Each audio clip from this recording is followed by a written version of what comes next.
La Terre, une planète exceptionnelle, impétueuse et dynamique. Les plaques continentales se déplacent et entrent en collision. Des volcans entrent en éruption. Des glaciers se forment, d'autres régressent. Ces forces titanesques, perpétuellement en action, laissent derrière elles une traînée de mystères géologiques. Rien n'est plus vaste que le Sahara. C'est l'endroit le plus chaud de la planète. Une étendue désertique meurtrière, oubliée par le temps. Du moins, c'est ce que croyaient les scientifiques jusqu'à ce qu'ils découvrent une série d'indices surprenants. Des fossiles de créatures marines, des coquilles d'eau douce ensevelies par le sable, des restes humains dans des villages primitifs. Des preuves évidentes que cet environnement austère cache un passé agité. Un passé qui pourrait changer le cours de l'histoire de l'humanité et apporter un nouveau chapitre spectaculaire dans l'histoire des origines de la Terre.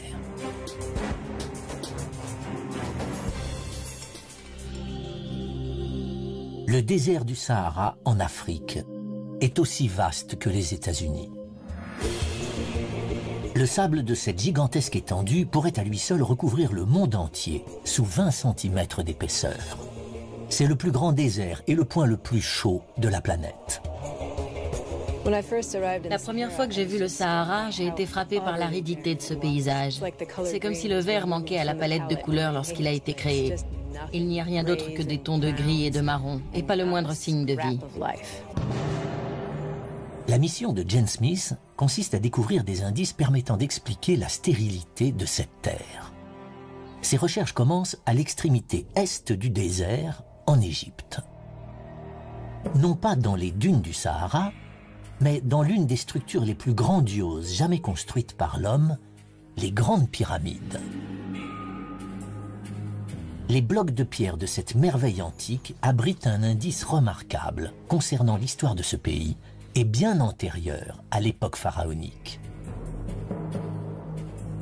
Si l'on observe d'un peu plus près les blocs de pierre qui constituent ces pyramides, on aperçoit de magnifiques fossiles marins. Les plus faciles à distinguer sont ces disques plats d'environ 2,5 cm, connus sous le nom de numulites. Ce sont des organismes unicellulaires. Numulus signifie petit écu en latin. Ce sont des organismes unicellulaires, parmi les plus gros ayant jamais existé. Dans des temps anciens, ces blocs étaient taillés dans des carrières du pays, puis traînés vers le chantier. Chaque bloc de pierre pesait 2,5 tonnes et il en fallut 2 millions, sur plus de 20 ans, pour construire la Grande Pyramide.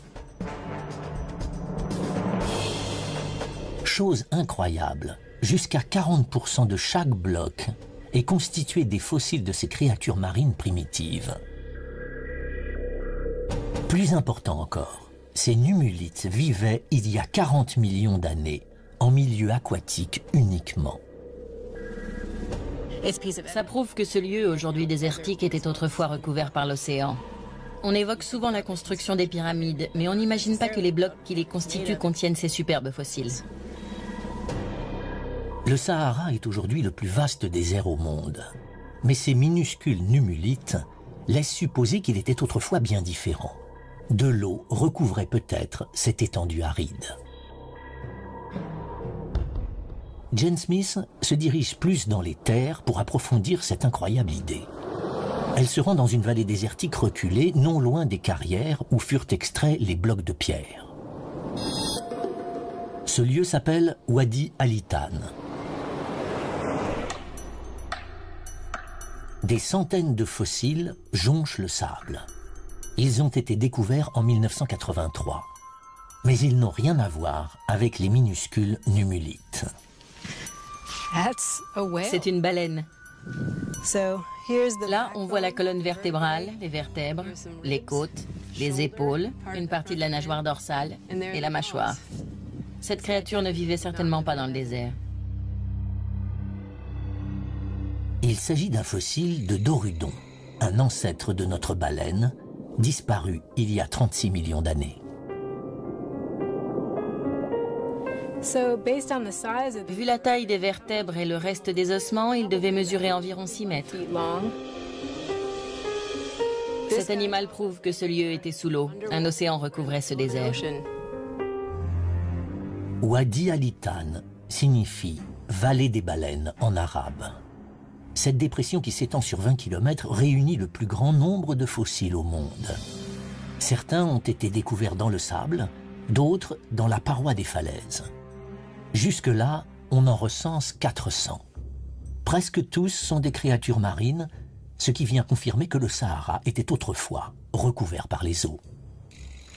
Voici le fossile d'un bébé baleine. Vous apercevez là sa mâchoire inférieure avec quelques dents, l'épaule, la colonne vertébrale, des côtes et la queue toute recroquevillée qui vient rejoindre sa tête. Comme si trouver des baleines en plein milieu du désert n'était pas assez curieux, un autre mystère reste à élucider. De nombreux fossiles sont ceux de très jeunes dorudons, comme celui-ci. Cet enchevêtrement rocheux délicat permet de comprendre pourquoi tant de bébés baleines sont morts ici.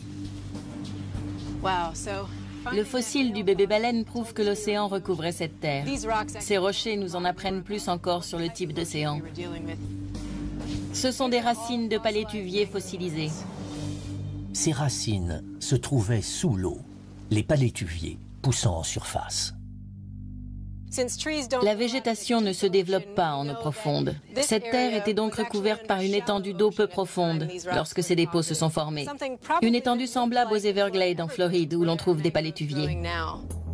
Jane Smith a découvert le rivage de cette mer primitive.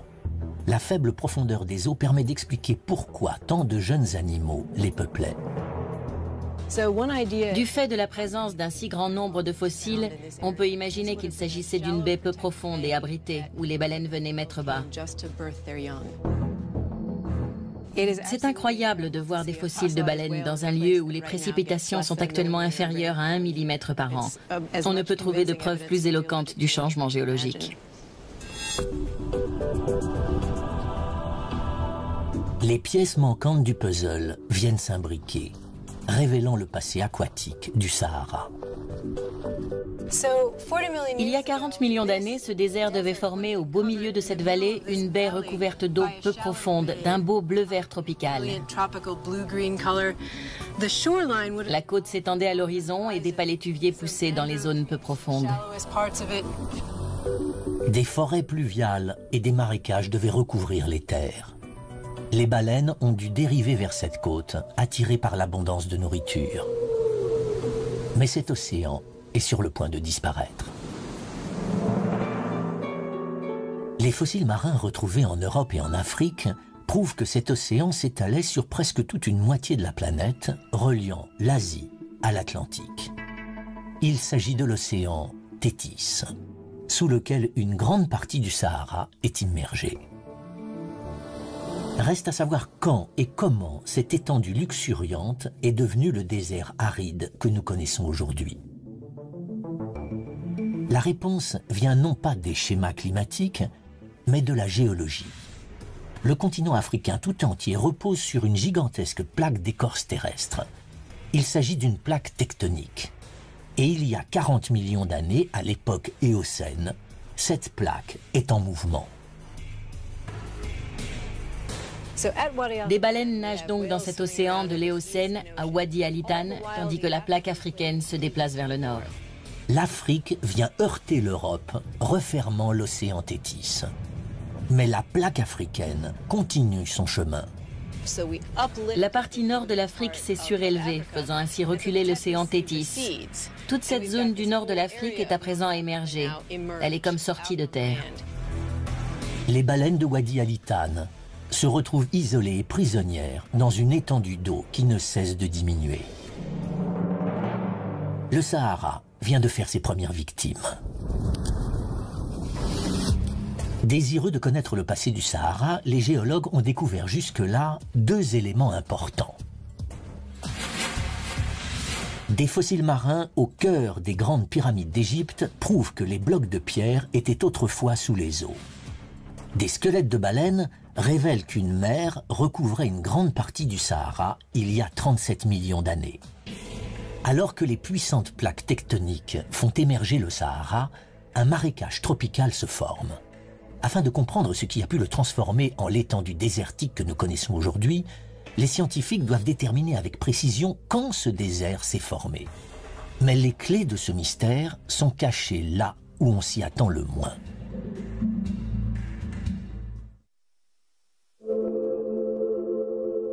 Il y a 20 millions d'années, le Sahara est un marécage tropical luxuriant. Les géologues essaient aujourd'hui de découvrir ce qui s'est passé par la suite.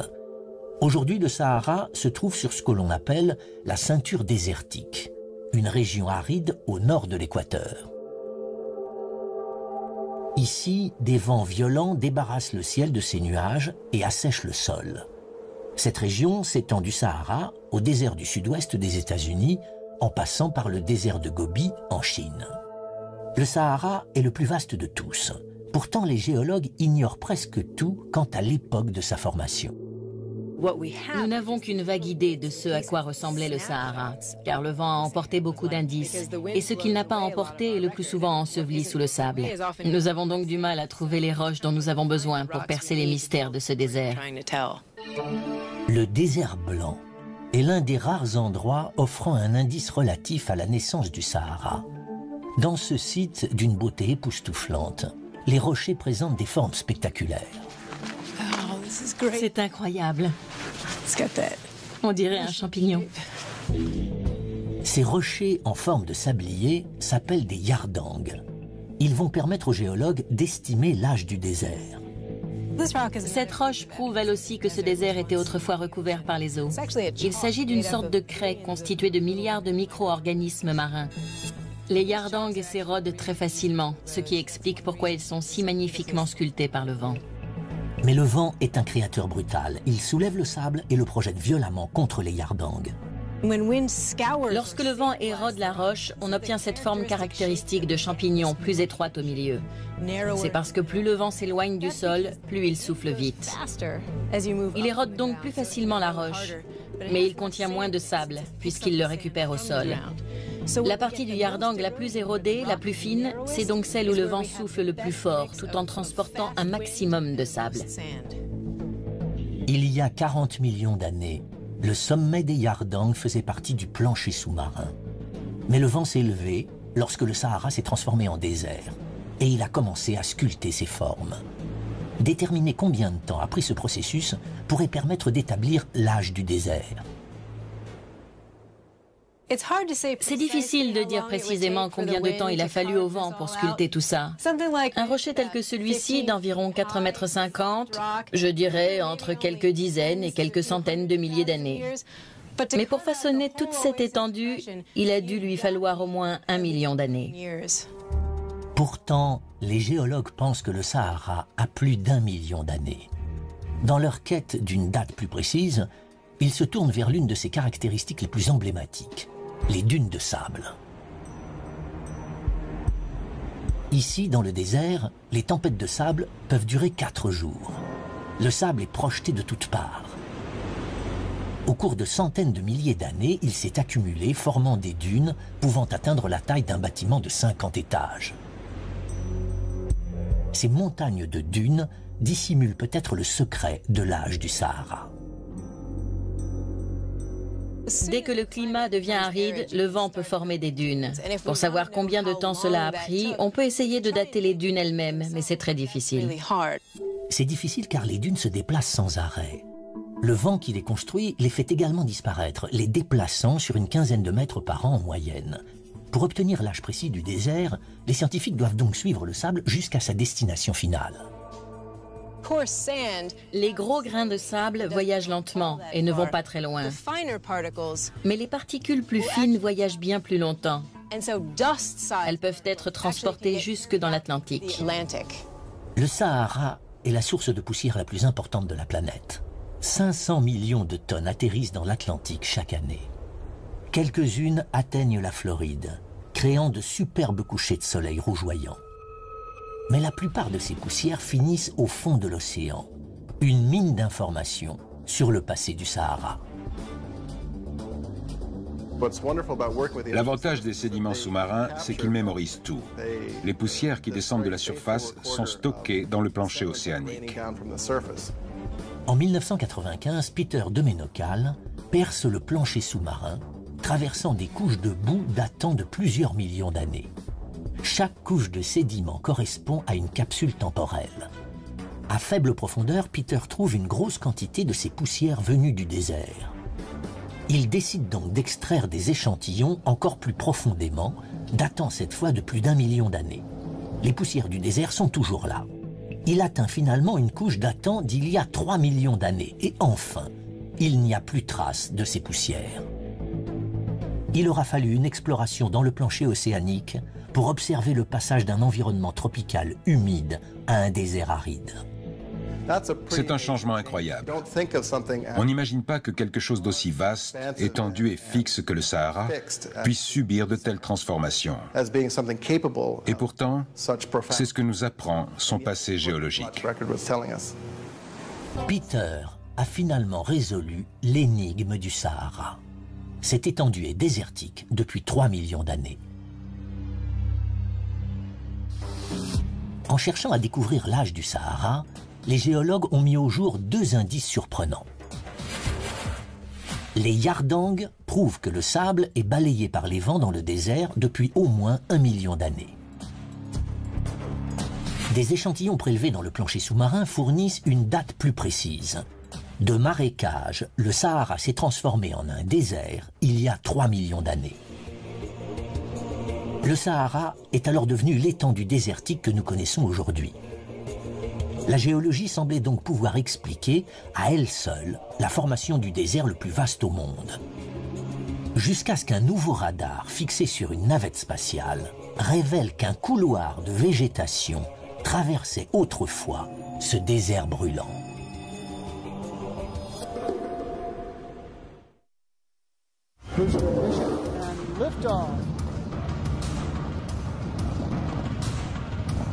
En 1981, la navette spatiale fait une découverte surprenante.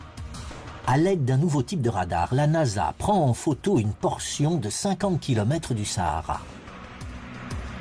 Le radar traverse le sable sur une profondeur de 5 mètres et laisse apparaître ce qui devait être autrefois un réseau de fleuves s'entrecroisant dans le désert. Cette découverte laisse les scientifiques sans voix. Il y a 3 millions d'années, le Sahara, qui était alors une forêt pluviale, se transforme en désert. Il semble maintenant qu'il aurait renfermé d'importantes quantités d'eau à un moment donné, durant les 3 millions d'années qui ont suivi.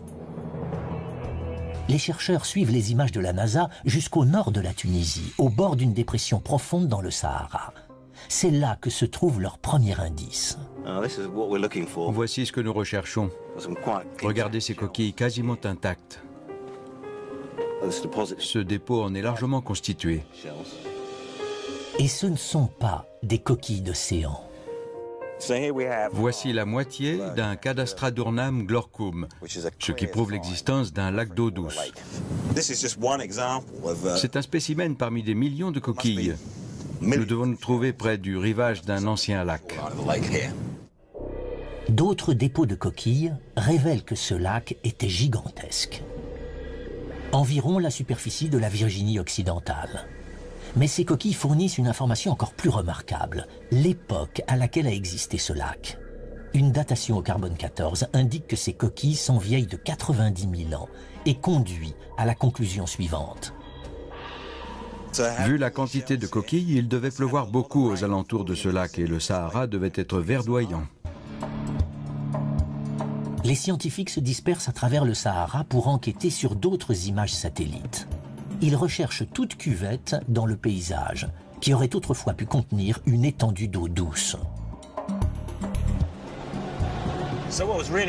Les images radar prises par la NASA, associées à la technologie GPS, ont permis de retrouver des traces des lacs dans tout le désert. Et certains étaient immenses. L'existence de 3 lacs différents a été confirmée par la présence de coquilles d'eau douce. Ces lacs étaient si étendus qu'ils ont été surnommés mégalacs. Voici l'autre rive du mégalac. C'en était un parmi d'autres au milieu de ce Sahara verdoyant. Une fois localisés tous les lacs, Drake se rend compte d'un fait étonnant. Voici ici le nord de l'Afrique et là la limite du Sahara. Nous nous trouvons là en Tunisie avec un mégalac ici. Et nous savons qu'un autre mégalac se trouvait ici, au sud de la Libye. Et un autre, encore plus grand, ici, au Tchad. S'ils avaient tous atteint leur taille maximale, ils auraient couvert 10% du Sahara. Ce qui les aurait rendus 3 fois plus étendus que les grands lacs d'Amérique du Nord. Ce qui est aujourd'hui le plus vaste désert du monde abritait autrefois des étendues d'eau douce parmi les plus grandes de la planète. Les changements climatiques soudains sont associés à différents phénomènes, de l'activité volcanique aux météorites heurtant la Terre. Mais Peter de Menocal, chercheur en climatologie, pressent que cette transformation du Sahara n'est pas la première. Il se tourne alors vers les échantillons prélevés dans le plancher océanique. Notre approche consiste à utiliser ces sédiments marins comme archives des changements climatiques passés en Afrique. En observant les niveaux de poussière désertique datant de centaines de milliers d'années, il découvre que le Sahara a subi plus d'une transformation. La première fois que nous avons étudié ces échantillons, les bras m'en sont tombés, car nous avons découvert qu'il y avait déjà eu de tels changements.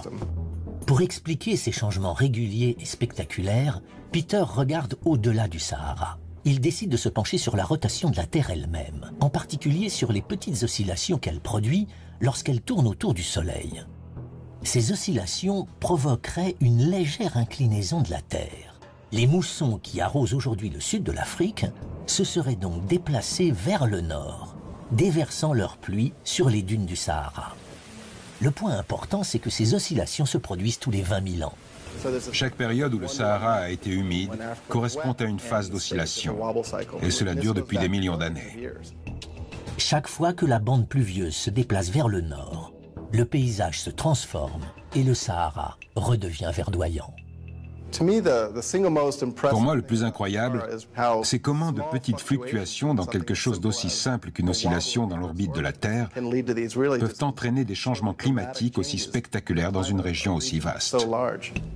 Les scientifiques savent à présent comment et pourquoi le Sahara est devenu verdoyant.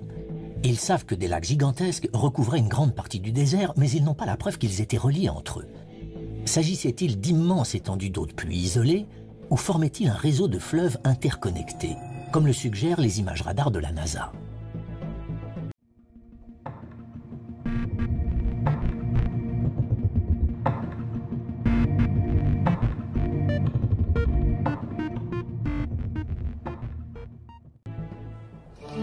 Nick Drake entend dire qu'en 2009, des archéologues ont fait une importante découverte étayant la thèse des fleuves. Des outils en pierre trouvés à proximité du mégalac de Tunisie. La première étape consiste à trouver le rivage de l'ancien lac. Ça me paraît bien.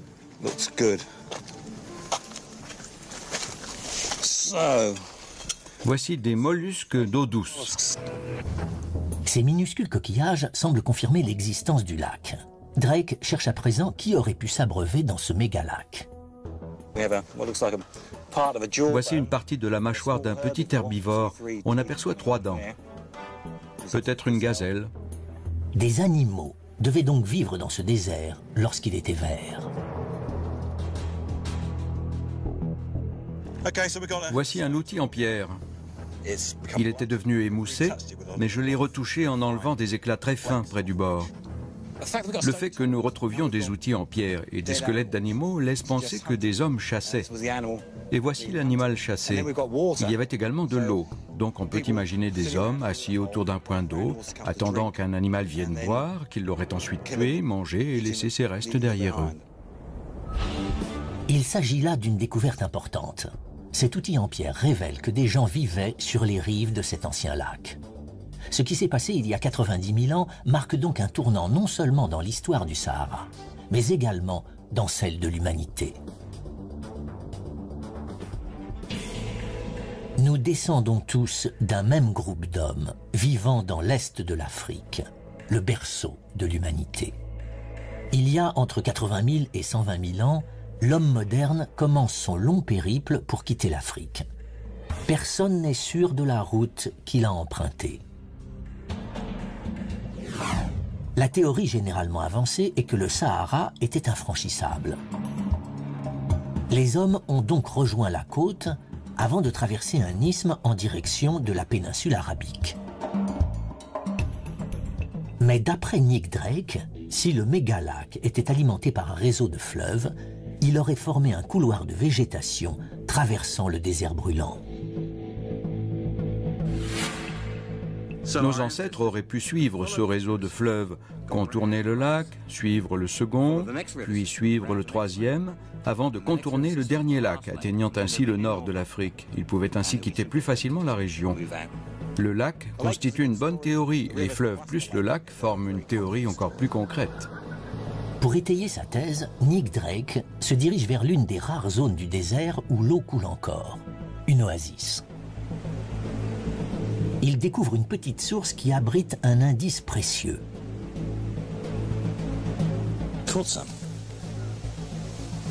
Super. Un cyclidé. Presque tous les cyclidés se trouvent au sud du Sahara. Ce spécimen particulier est le seul qui vive dans le nord. Ce cyclidé ressemble beaucoup à son cousin qui vit dans le lac Tanganyika. Mais ce lac se situe à près de 5000 km de distance de l'autre côté du Sahara. La grande question, c'est comment est-il arrivé là?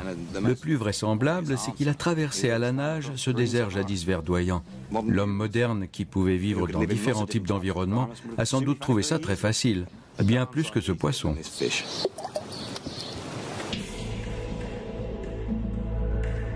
Ces fleuves et ces lacs ne vont pas durer.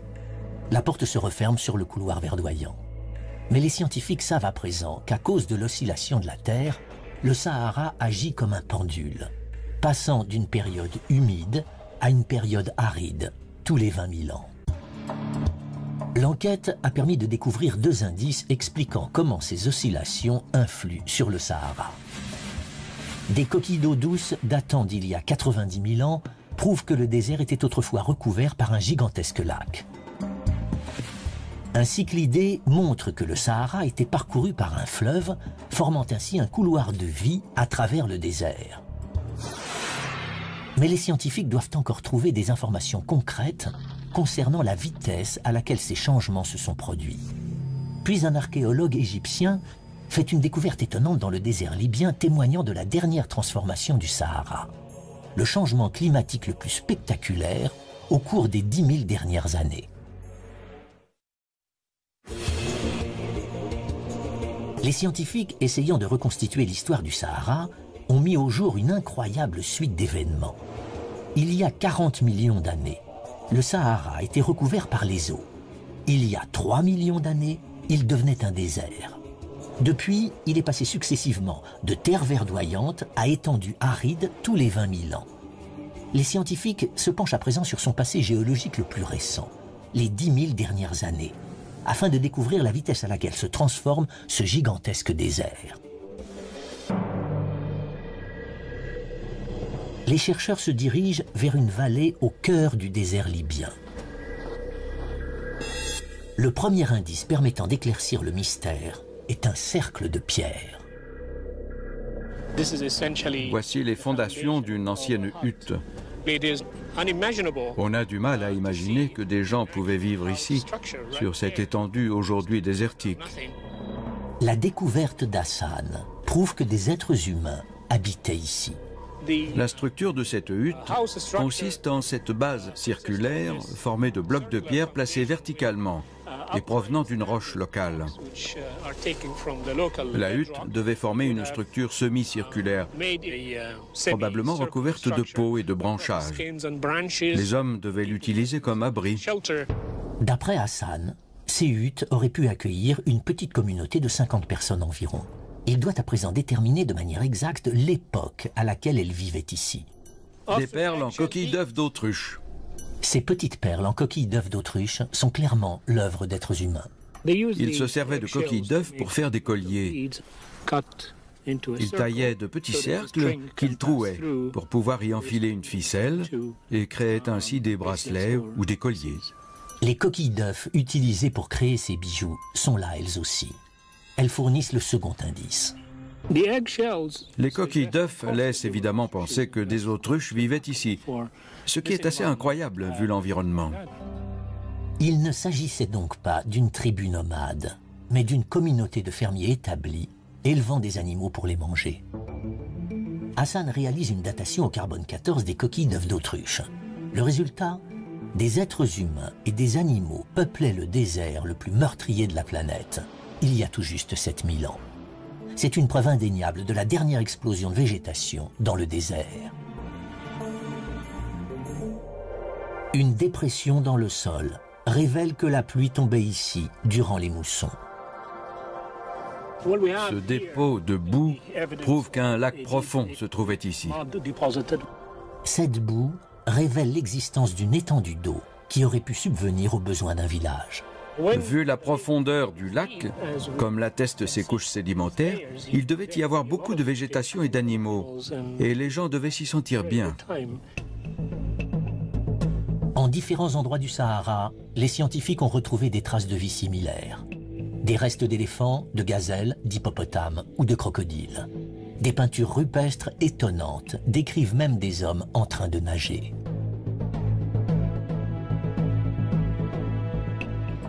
Ailleurs, des squelettes humains ont été retrouvés soigneusement enterrés dans ce qui était autrefois des cimetières en bordure de lac. L'analyse de ces ossements a révélé qu'ils dataient d'entre 6000 et 10 000 ans. La question que se posent à présent les scientifiques, c'est à quelle vitesse le Sahara est-il repassé d'une terre fertile à une terre aride? Plus tôt, des échantillons prélevés dans le plancher sous-marin avaient révélé que le Sahara s'était initialement transformé en désert il y a 3 millions d'années. Ils avaient également permis d'expliquer comment une oscillation de l'axe de la Terre le faisait depuis passer successivement d'aride à verdoyant. À présent, le climatologue Peter de Ménocal veut en savoir plus sur la dernière transformation du Sahara en désert. Elle se serait produite au cours des 10 000 dernières années. Pour un géologue, ouvrir ces échantillons, c'est comme remonter le temps. C'est incroyable. Le haut de l'échantillon est bien plus rouge. Chaque demi-centimètre de sédiment dans l'échantillon représente environ 200 ans. Les différences de couleur des sédiments est subtile, mais pour un œil expérimenté, c'est un indice précieux. Lorsqu'on observe cet échantillon, ce qui frappe, c'est ce changement incroyable de couleur. Les sédiments sont marron-vert dans cette partie de l'échantillon. C'est dû aux minéraux argileux qui composent les sédiments des fonds marins. Les sédiments rouges, eux, correspondent aux poussières du Sahara qui ont été balayées par les vents. Lorsqu'on avance dans le temps, le marron continue de prédominer. Là, on arrive il y a environ 7500 ans. Et puis bingo, c'est là que le Sahara s'est asséché. On peut mettre le doigt dessus. C'était il y a 5500 ans. La proximité de ces deux couches montre à quel point le changement a été rapide. La transition entre un Sahara bien arrosé et verdoyant à un Sahara bien plus aride. On voit que cette transition climatique s'est produite en l'espace d'1 ou 2 siècles. Les scientifiques savaient déjà que le Sahara était un environnement en évolution constante. À présent, pour la première fois, ils ont une idée de la rapidité de ces changements. Alors que l'oscillation de la Terre entraîne le déplacement de la bande pluvieuse, le retour du désert est rapide et meurtrier. Ces transitions ont dû se produire sur quelques générations. En l'espace de 3 générations, les gens ont dû se rendre compte que leur environnement n'était plus supportable. Surplombant les vestiges du village au bord du lac, Hassan a découvert une grotte qui, selon lui, a joué un rôle important pour les habitants du Sahara lors de ce changement climatique soudain. Elle contient peut-être des indices témoignant de ce qui s'est passé. La première fois que je suis venu ici, le sable atteignait ce niveau. J'ai dû entrer en rampant car il avait tout enseveli. Ce sable balayé par les vents ne peut pas se former lorsque le désert est verdoyant. Le premier indice est enterré dans le sable. des excréments d'animal en parfait état de conservation. Ces excréments sont non seulement révélateurs du climat de l'époque, mais ils constituent également un excellent matériau pour une datation au carbone 14. Elle va nous permettre de dater le dernier assèchement du Sahara. Ces crottes de chèvre ensevelies sous le sable révèlent que la communauté de fermiers était submergée par le désert. Dissimulé au fond de la grotte, un autre indice confirme qu'il venait s'abriter ici. Cette grotte présente une caractéristique intéressante, des empreintes de mains. C'est une preuve incontestable que des hommes ont vécu ici. L'indice suivant suggère qu'autour d'eux, le Sahara commençait à se transformer inexorablement en désert. Voici un dessin intéressant avec ses longues lignes. Il représente un nuage en train de déverser la pluie. Elle commençait à devenir rare en ce temps-là, et les hommes devaient venir prier ici pour qu'il pleuve. Mais avec la mousson repartie à plusieurs milliers de kilomètres au sud, leurs prières ne pouvaient être entendues. Cette grotte devait être un lieu sacré très important pour ces gens à une époque où la vie devenait difficile. Finalement, malgré leurs prières, la force de ce changement sera si puissante qu'ils n'auront d'autre choix que de partir. Dans cette grotte, on trouve du sable et des empreintes de mains. Elles constituent le dernier témoignage laissé par les habitants du Sahara. L'histoire de cette grotte commence avec une inclinaison de l'axe de la Terre qui fait cesser la pluie au Sahara. Ce qui devait ressembler à une interminable sécheresse a transformé en l'espace de 200 ans une région agréable et fertile de la taille des États-Unis en une étendue désertique brûlante, celle que nous connaissons aujourd'hui. Ce sera le bouleversement environnemental le plus important de ces 10 000 dernières années. Ceux qui ont pu ont migré vers l'est, en direction de la source d'eau la plus proche, la vallée du Nil. Un îlot de verdure, au milieu du vaste désert. Cet exode aura une issue surprenante. La mort d'une culture, il y a 5500 ans, entraînera la naissance de l'une des civilisations les plus avancées de la planète. C'est l'assèchement du Sahara qui a permis l'avènement de cette grande civilisation. Les hommes sont arrivés de différents endroits du désert, ont établi leur village, et en très peu de temps, ils ont rassemblé les ingrédients nécessaires à l'ascension de la civilisation égyptienne. Dans le cas présent, ce changement climatique est à l'origine d'un des épisodes les plus spectaculaires de l'histoire. L'enquête pour découvrir à quelle vitesse le Sahara est redevenu un désert a mis au jour deux indices étonnants. Des perles en coquilles d'œufs d'autruche prouvent que des hommes et des animaux ont habité un Sahara verdoyant il y a tout juste 7000 ans. Des sédiments océaniques montrent que le Sahara est redevenu désertique à une vitesse incroyable, en seulement 200 ans. La prochaine oscillation de l'axe de la Terre est prévue pour dans 15 000 ans. C'est seulement à ce moment-là que le Sahara retrouvera une végétation luxuriante. Mais les technologies modernes ont trouvé des moyens d'accélérer ce processus. L'enquête dans le passé mouvementé du Sahara se concentre à présent sur les 100 dernières années. En 1956, une société française découvre de vastes réserves de pétrole dans le désert. Une ruée vers le pétrole s'ensuit, le sol est creusé de toutes parts. On découvre alors quelque chose d'inattendu profondément enfoui sous le sable. D'énormes quantités d'eau douce. Le Sahara semble sur le point de livrer un nouveau secret.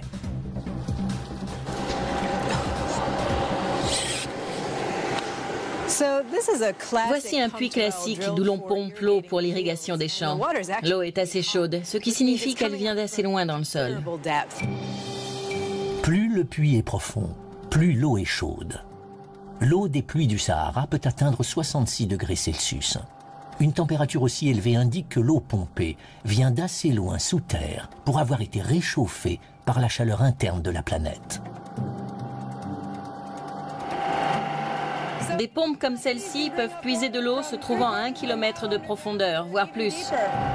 Le désert privé de pluie depuis des années, cette eau doit bien venir de quelque part. Jane Smith identifie un nouvel indice. Lorsque je regarde les parois du puits, je vois que le fer les a colorées en rouge orangé. C'est de l'hématite, un minéral généralement présent dans l'eau qui a séjourné sous terre pendant longtemps.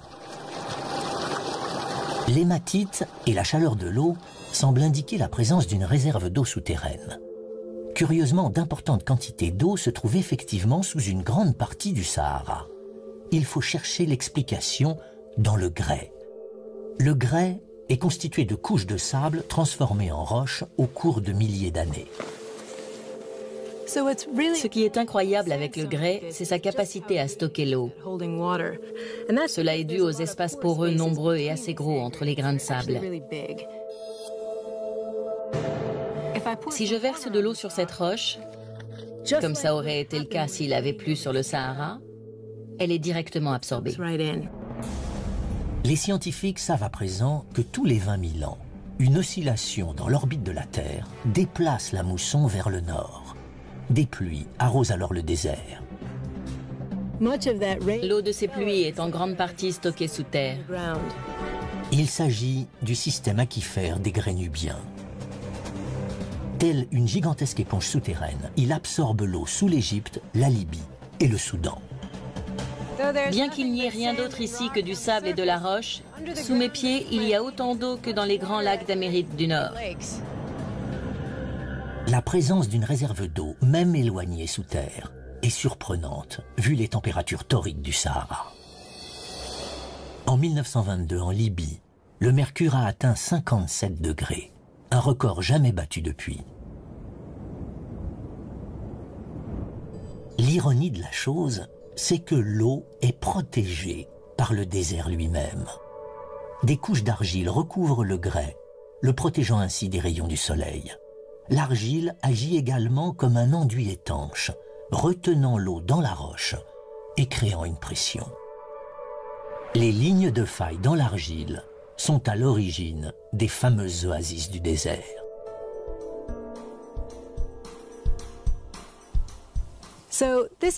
C'est une source naturelle. L'eau remonte de l'aquifère nubien sous sa propre pression. Il s'agit en fait d'eau fossile. Elle date d'il y a 1 million d'années. Cette réserve d'eau est un héritage du passé verdoyant du Sahara. Ce sont les vestiges de ces lacs immenses et de ces fleuves.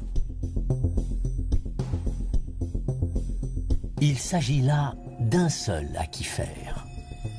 Les scientifiques utilisent aujourd'hui des radars pénétrant le sol pour localiser et répertorier d'autres aquifères dans le Sahara. C'est la promesse d'encore plus d'eau douce. Cette nouvelle technologie offre l'espoir d'un Sahara à nouveau verdoyant, indispensable à l'agriculture et à l'élevage. Si tout fonctionne comme prévu, il y aura ici 200 puits. Mais il pourrait ne constituer qu'une solution à court terme. Il s'agit d'une nappe phréatique fossile. L'eau ne se renouvelle pas. Il arrivera un moment où il n'y en aura plus. Cette eau qui a étanché la soif des habitants préhistoriques du Sahara et qui s'est accumulée durant 1 million d'années pourrait s'épuiser en moins d'un siècle. Une fois que la nappe souterraine sera asséchée, le désert devra à nouveau attendre 15 000 ans avant que l'oscillation de l'axe de la Terre le rende à nouveau verdoyant. L'énigme relative à la formation du Sahara et à sa transformation a révélé un passé agité. Des squelettes de baleines retrouvés dans le désert prouvent qu'il était recouvert par les eaux il y a 40 millions d'années. Des échantillons de plancher océanique contenant du sable révèlent que le désert s'est asséché il y a 3 millions d'années.